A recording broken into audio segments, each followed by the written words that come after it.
right, and definitely a proud moment there for Kenya. Congratulations are definitely in order for Doris Jepchirchir as she continues to fly the Kenyan flag high in Qatar. All right, let's now get into our discussion of the hour. The court ruled against the closure of the Dadaab camp as the Kenyan government, specifically Interior Cabinet Secretary and the PS for Interior, had agreed to close down the Dadaab camp. This is the largest refugee camp open so far that hosts hundreds of thousands of people, mostly of Somali origin, Ethiopians and South Sudanese. But the court has reversed that decision, and joining us to just give us insights on what it means for both the refugees and the government, Victor Ondieki, an advocate and programs officer at Kituo cha Sheria, now joins us for that discussion. Thank you very much, Victor, for coming in. This is not the first time that the government has made a decision that the court has reversed.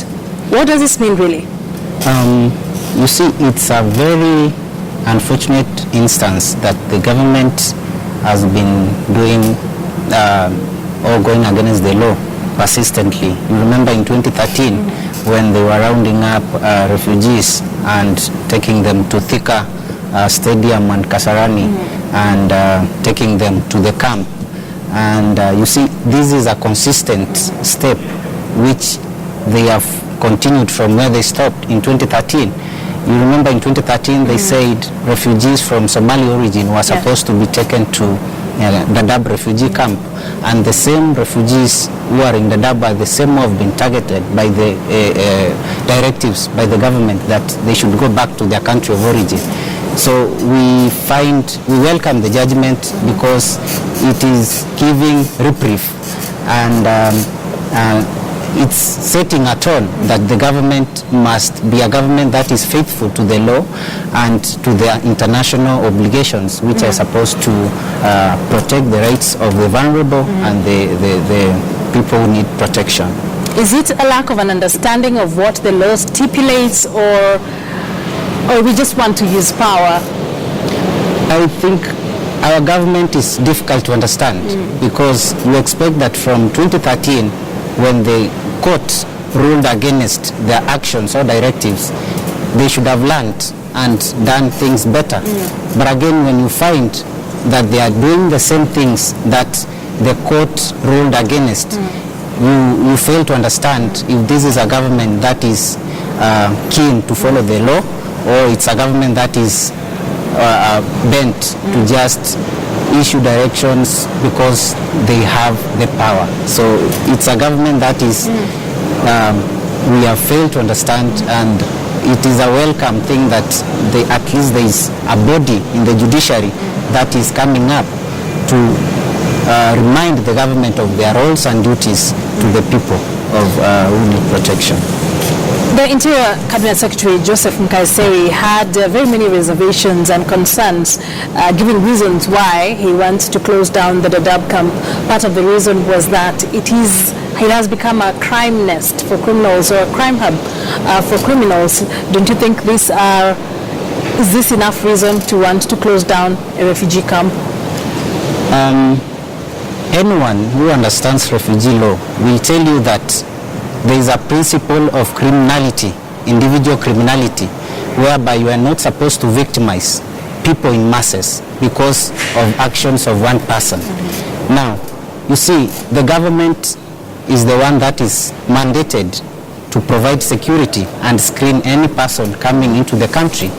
And stating that refugees in Dadaab are the ones who are posing as insecurity is ironical, because in essence they are admitting that they have failed in their responsibility to prevent entry of people who are supposed not to be allowed to be in our territory. But again, recently our president commissioned an exercise that was supposed to deregister people who are dual or who are refugees, registered as refugees for purposes of benefiting from free services that are given to refugees. And most of these Kenyans, most of these people are Kenyans. And the question I pose to you is, what makes us think that those same Kenyans who are posing as refugees were not the ones who are perpetuating these individual acts.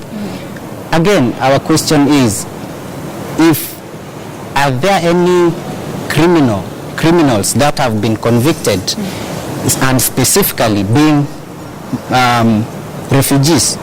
The government is just perpetuating a common narrative which it's supposed to paint a community to be people who are perpetuating these acts without going into detail and assess every individual crime which is being perpetuated. And this, in our view, is collective punishment, which is not allowed under our Kenyan laws and international statutes. The past few years there has been an upsurge of refugees, and you could call it a refugee crisis in the country. What are some of the other options the government can explore to handle this situation?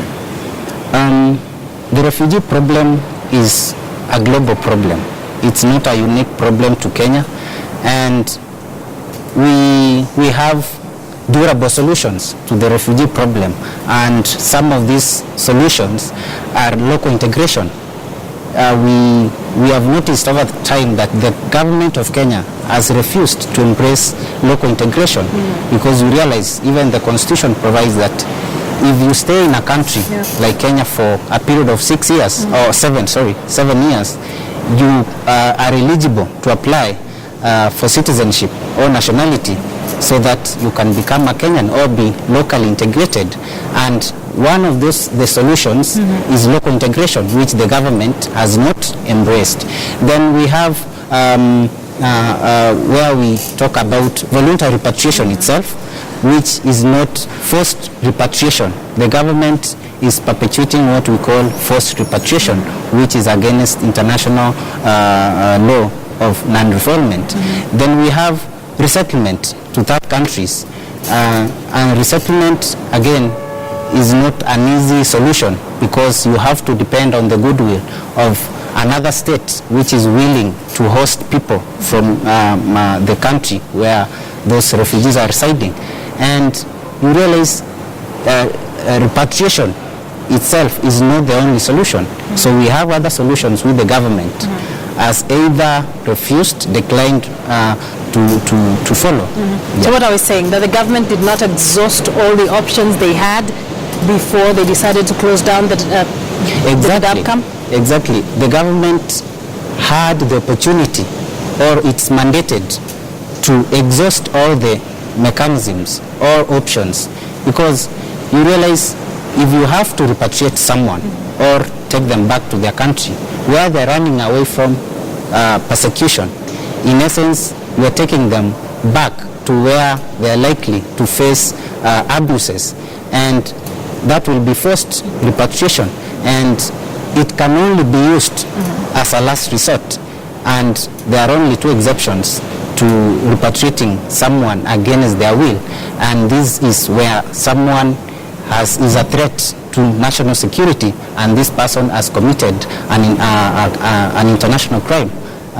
But again, it has to be a case-by-case basis, not the common. Finally, before I let you go, there's a likelihood that the government might appeal this decision by the court. Kituo cha Sheria is among those who went to court to challenge this decision. What would be your next move? Well, appealing is a right for every litigant, and I wouldn't really want to preempt what is going to happen because it has not happened yet. Maybe they might. You have to appeal if you have sufficient grounds. But again, if you want